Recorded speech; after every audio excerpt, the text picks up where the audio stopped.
Good morning. তো আজ রোববার, আর উঠে আমরা তো ব্রাশ টাশ করে আমরা আস্তে আস্তে চা খেয়ে নিলাম। আর বাঙালির তো চা একটু না খেলে হয় না সকালবেলা। চা খেয়ে আস্তে আস্তে অন্য কাজে লাগবো এখন। আজকে হেল্পিং হ্যান্ড ফোন করেছে, আসবে না। যাই হোক, রোববার দিনে তো অসুবিধা হয় না, না আসলে। আর জানিয়ে দিলে মোটামুটি একটা সুবিধা হয়, আসবে আসবে বলে অপেক্ষা করে কাজগুলো নিয়ে বসে থাকতে হয় না। তো আর ওরাও তো, ওদেরও কাজ থাকে, শরীর খারাপ হয়, এগুলো তো হবেই। তো বাজার থেকে মাছ চলে এলো, মাছ কেটে ধুয়ে, কাটতে লাগেনি, কাটা মাছই এনেছে, ধুয়ে টুয়ে তারপরে বৌমা বললো সকালবেলা, আজকে তো সানডে, তো বললো ব্রেকফাস্ট করবে। আজকে হয়েছে মেথির পরোটা, তো বৌমাও করেছে। আর সানডে ব্রেকফাস্টটা ওই করে, কারণ বাড়িতে থাকে, ওই করে নিয়েছে। আর আমিও ভাবলাম ওইদিকে করতে করতে আমি ওইদিকের কাজগুলো সেরে ফেলি, হেল্পিং হ্যান্ডের যে কাজগুলো, ঘর ঝাড় দেওয়া, গরু মোছা, এগুলো। তো আমরা তো নিজেরা ঝাড় দিতে লাগলে তো ওদের মতো এত তাড়াহুড়ো করে করা যায় না। ওরা তো 3-4 বারই কাজ করে, যার জন্য ওদের একটা তাড়া কাজ করে। আর আমরা তো নিজেদের ঘরের কাজ করা, বুঝতেই পারছো, যারা করো ঘরের কাজ তারা তো জানোই, একটা কিছুতে লাগলে এত মানে তাড়াহুড়ো করে করা যায় না। যাই হোক, আমি ঘর ঝাড় দিয়ে দিলাম।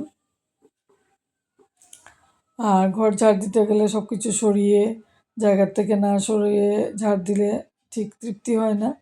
আর এই জন্য অনেক সময় অনেকখানি চলে যায় সব কিছু গুছিয়ে টুছিয়ে। যদিও সংক্রান্তি গেছে কয়েকদিন আগে, সব কিছু পরিষ্কারই আছে, তবুও যে যার যেটা অভ্যাস, আর মানসিক একটা তৃপ্তির ব্যাপারও আছে। যাই হোক, যারা সবসময় করে তারা বুঝবে জিনিসটা। আর এদিকে বৌমা সবগুলো পরোটা বেলে নিয়েছে। অন্যদিন আমি একটু বেলাতে সাহায্য করি, বা ও বেলে আমি ভাজি। তো আজকে ওই দিকের কাজ থাকায় ও বললো যে না, আমি করে নেব, তুমি ওই দিকটা সেরে নাও। তো যাই হোক, সকালবেলা ব্রেকফাস্টও হয়ে গেল। আর আমি তারপরে ঘরটা একটুখানি মুছে ফেললাম। আর তো ওই বললাম যে ঝাড় দিতে যেরকম একটা সময়ের ব্যাপার, মুছতে গেলেও কষ্ট হয় ঠিকই, কিন্তু সে বললাম যে তৃপ্তি হয় না, তো তৃপ্তির জন্য একটু কষ্ট করে বসে সুন্দর করে মুছতে হয়। আর ভালোই লাগে, কয়েকদিন পর পর নিজের হাতে একটু মুছলে পরে সেরকম কোনো অসুবিধা হয় না। আর ওদের তো মোটামুটি সপ্তাহে 2-1 দিন বন্ধ থাকেই। একদিকে ভালোই হয়, নিজেরা নিজে করলে পরে একটুখানি পরিষ্কার পরিচ্ছন্নতা বজায় রাখা যায়। ওদেরকে তো রাখা বাধ্য হয়ে, কোনো কিছু মানে এখন সম্ভব হয় না সব কিছু করা। যাই হোক, তারপরে ব্রেকফাস্ট হয়েছে, ওভেনটা একটু ভরেছে, ভাবলাম রান্না, তো চান করে এসে রান্না করব, ওভেনটা একটু ভালো করে মুছে। আর ব্রেকফাস্টের যে বাসনগুলো ছিল সেগুলো একটু ধুয়ে দিয়ে, আমার রান্নাঘরে বাসন, জমানো বাসন আমার একদম ভালো লাগে না। আমি কাজ করতে একটু একটু আরাম পাই না। আমার হলো সব চারদিক পরিষ্কার থাকবে, মাঝখানে আমি কাজ করব। আর বাসন মানে যতই মানে থাকে জমা, অনেকে আছে জমিয়ে একসাথে করব, আমার ওই সিস্টেমটা নেই। আমার হলো দুটো মানে ভরেছে, দুইটাই আমি মেজে পরিষ্কার করে তারপরে আমি বাকি কাজে লাগবো। তো যাই হোক, সব কিছু ওভেন টোভেন মুছে, রান্নাঘর মুছে তারপরে আমি চান করে পুজো দিতে চলে গেলাম। আর আশা করি পুজো দিতে তো সবারই ভালো লাগে, কিন্তু ঠাকুর ঘরে তো বেশিক্ষণ সময় আমরা দিতে পারি না, আমরা সংসারী যারা আছি।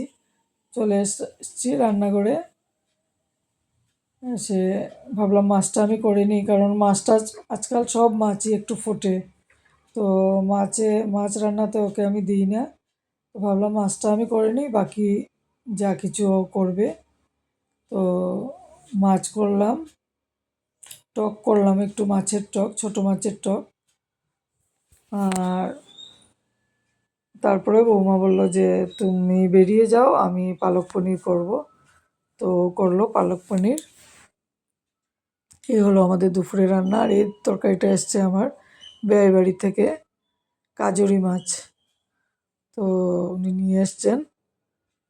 তারপর দুপুরের খাওয়া দাওয়া, রান্না হলো, খাওয়া দাওয়া হলো। মোটামুটি সানডে থাকায় এত বেশি অসুবিধা হয়নি, দুজনে মিলে মোটামুটি করে নিয়েছি। তারপর তো বিকেল হয়ে গেল, বিকেলের তো চা খাওয়া তো বৌমাই করলো। কফি আর চিকেন কাটলেট আনা হয়েছিল।